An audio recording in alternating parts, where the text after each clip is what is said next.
की जय कहने में जिसको संकोच है उसको अविलंब देश से निकाल दीजिए, उनको इस देश में उनका कोई काम नहीं है।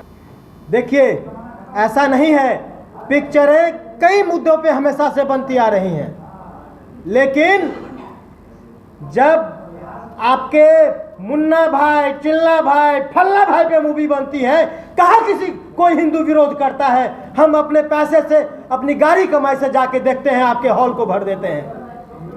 एक कश्मीरी पंडितों पे हिंदुओं के दर्द को क्या झलकाया गया?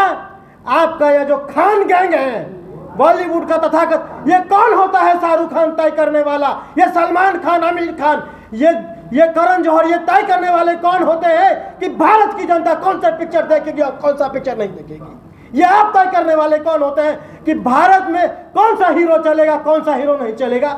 ये आप तय करने, क्योंकि अगर मुस्लिमों की वाहवाही पे पिक्चर आती है तो आपको पाकिस्तान से, आपको विदेशों से, आपको दुबई से, आपका जो दौद गैंग है, ये दौद गैंग आपको आसानी से, क्योंकि फंडिंग करता है, बहुत आसानी से आपको पैसे मिल जाते हैं, कर्ज मिल जाता है।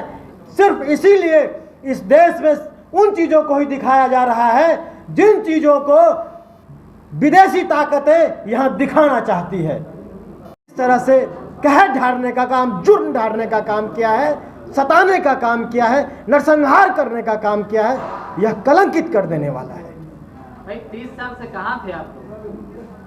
30 साल से मैं ही नहीं, भारत के जन जन और कण कण से इस सत्य को छुपाया गया था, कोई जान ही नहीं पाया था। उस दौर में मीडिया, निश्चित तौर पे मीडिया या सोशल मीडिया इतनी सचर नहीं थी, इतना माध्यम नहीं था। मैं नहीं कहता हूँ चाहे किसकी भी सरकार रही हो, लेकिन सरकार में जो भी रहा हो, कारण जो भी रहा हो, यह अमानवीय है। हमने देखा है किस तरह से एक पिता के सामने उसकी पत्नी, उसकी बेटी दोनों का बलात्कार किया गया। हमने देखा है किस तरह से पति के खून से सना हुआ भोजन पत्नी को करना पड़ रहा है। किस तरह से मस्जिदों से आवाज दी गई, हिंदुओं खाली करो। हमारे देश में हमें ही खाली करने के लिए कहा गया, हमारे घर से जबरन हमें निकाला गया। और ये फिल्म सिर्फ 32 साल की घटना को, उस तथ्य को उजागर करने का ही फिल्म नहीं है। यह पिक्चर आने वाले 32 साल के बाद जो देश का परिदृश्य होगा, उसका एक छोटा सा ट्रेलर मात्र है।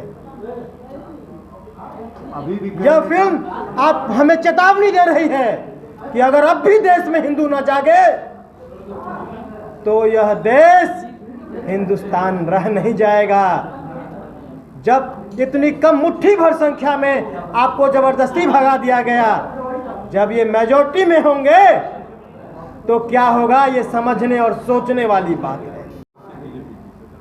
सर्वप्रथम आप सभी मीडिया बंधुओं का हार्दिक अभिनंदन, स्वागत। आप सभी को होली की बहुत बहुत शुभकामनाएं। आज का उद्देश्य था 32 वर्षों से जो एक गहरा राज छुपा के रखा गया था देशवासियों से, विवेक अग्निहोत्री जी ने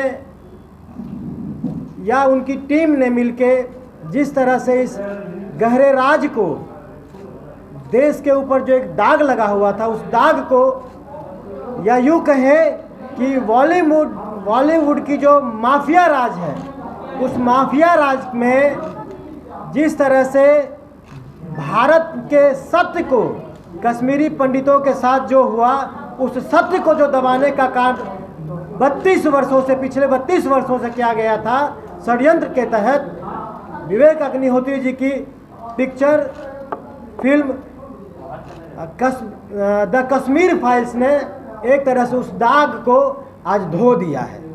32 वर्ष के दाग को धोने का अगर कार्य किसी ने किया है, बॉलीवुड के दाग को, तो वो विवेक अग्निहोत्री जी ने कर दिया है द कश्मीर फाइल्स में।